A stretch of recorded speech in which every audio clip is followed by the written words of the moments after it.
ஹாலிடேஸ்னாலே அது நம்ம ஜிடி ஹாலிடேஸ் தான். GT holidays, South India's #1 travel brand. You know you are special when you're with GT Holidays. நெல்லை மாவட்டம் கூடங்குளம் அணுமின் நிலையம் மின் உற்பத்தியில் முக்கிய சாதனை படைத்துள்ளது. கூடங்குளத்தில் இயங்கி வரும் 2 அணு உலைகள் மூலம் இதுவரை 1.18 லட்சம் மில்லியன் யூனிட் மின்சாரம் உற்பத்தி செய்யப்பட்டுள்ளது.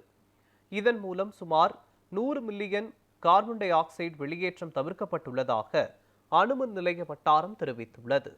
முதல் அணு உலை மூலம் 65,985 மில்லியன் யூனிட் மின்சாரமும், இரண்டாவது அணு உலை மூலம் 52,211 மில்லியன் யூனிட் மின்சாரமும் உற்பத்தி செய்யப்பட்டு சாதனை படைத்துள்ளது. மேலும் முதல் உலை 300 நாட்களும், இரண்டாவது உலை 400 நாட்களுக்கும் மேலாக தொடர்ந்து இயங்கியுள்ளது. மேலும் 3, 4, 5, 6வது உலைகளின் கட்டுமான பணிகள் வேகமாக நடைபெற்று வருவதாக அணுமின் நிலைய வட்டாரம் தகவல் தெரிவித்துள்ளது.